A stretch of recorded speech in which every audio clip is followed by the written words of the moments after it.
আমাদেরও কিছু দেখার নেই। অজানা আতঙ্কে ডুবে আসানসোলের জামুরিয়া। বৃহস্পতিবার সকালে হঠাৎই বিকট শব্দে আকাশ থেকে আছড়ে পড়ে ভারী কোনো বস্তু। ধাতব গোলকের মতো বস্তুটি বিদ্যুৎ গতিতে নেমে আসায় ক্ষতিগ্রস্ত 3টি গ্রামের একাধিক বাড়ি। ফাঁকা মাঠে সৃষ্টি হয়েছে গভীর গর্ত। একটি শিশু আহত হয়েছে বলে জানা গিয়েছে। খবর পেয়ে ঘটনাস্থলে স্থানীয় পৌঁছেছে প্রশাসন। তদন্ত শুরু করেছে পুলিশ।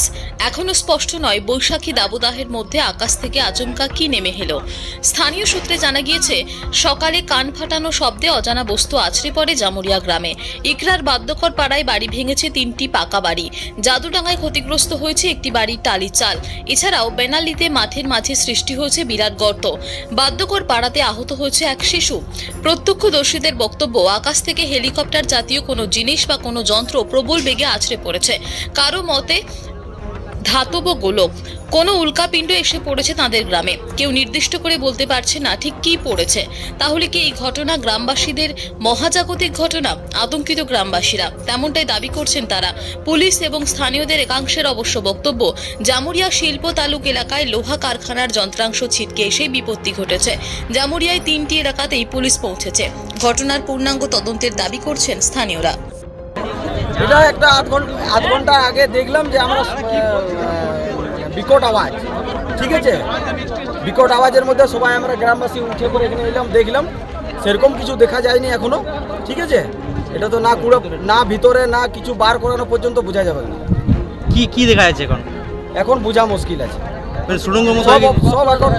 সব এখন ওই পজিশনে আছে। কি হতে পারে এটা, কি হতে পারে বোঝা মুশকিল আছে। এখন আমি কিছু বলতে পারবো না, আমি দেখিনি যে আমরা গ্রামের মাঝখানে বসেছিলাম, ঠিক আছে। তো সেখানে বসে থাকার পর একটা যেভাবে হেলিকপ্টার আছে একটা আওয়াজ ভনভন করে আসে। তো সেই আওয়াজটা দেখে পরে উপর দিকে তাকিয়ে দেখি একটা কালো মতন বেশ চক্রর মতন ঘুরে ঘুরে মহাকাশ থেকে আমাদের পড়তে দেখা যায়। তো সেটা দেখে পরে আমরা দৌড়ে দৌড়ে আসি সে তার পেছনের মধ্যে দিয়ে। তারপর দেখতে পাই এই মাঠের মধ্যে একটা পড়ে আছে। সেখানে প্রায় 4 ফুট থেকে 5 ফুট গর্তের মধ্যে ভিতরে ঢুকে আছে। এখনও সেই জিনিসটা কি তা আমরা এখনো পর্যন্ত জানতে পারি না। তাই আমরা প্রশাসনকে ফোন করেছিলাম, সেই প্রশাসন এখনো এসছে। তারা দেখি এখনো পর্যন্ত তারা কি ব্যবস্থা করে এটা জিনিসটা জানার জন্য। তাই এখানে আমরা দেখতে পাচ্ছি এখনো আমাদের মিহিরবাবু এসছেন জামুরিয়া থানার, ওনাকে আমরা ইনফর্ম করেছিলাম প্রথমে। মানে কি বোর্ডে কি এখন বুঝতে পারলে কিছু? না, সেটা আমরা বুঝতে পারিনি। একটা কালো চক্রের মতন ছিল মহাকাশ থেকে, বেশ দেখলাম পড়তে পারি। মানে এই ঘটনার পর কতটা আতঙ্কে আছেন আপনারা? আমরা তো আতঙ্কে আছে। এর আগে আমরা শুনলাম যে আরও আশেপাশে গ্রামে আরও 2-1টা পড়েছে, এটা সম্পর্কে আমরা শুনেছি। জাস্ট আমরা ওখানে যাইনি, সেটা দিয়ে তদন্ত করি। এবার এটা কি হতে পারে সেটা নিয়ে আমরা গ্রামবাসী একটা আতঙ্কের মধ্যে আছি এবং সেটা জানার মধ্যে একটু উৎসাহ আছে যে জিনিসটা কি হতে পারে। আমরা দেখতে চাই। আপনার নাম, পরিচয় দেন। আমার নাম হচ্ছে মিঠুন কুমার।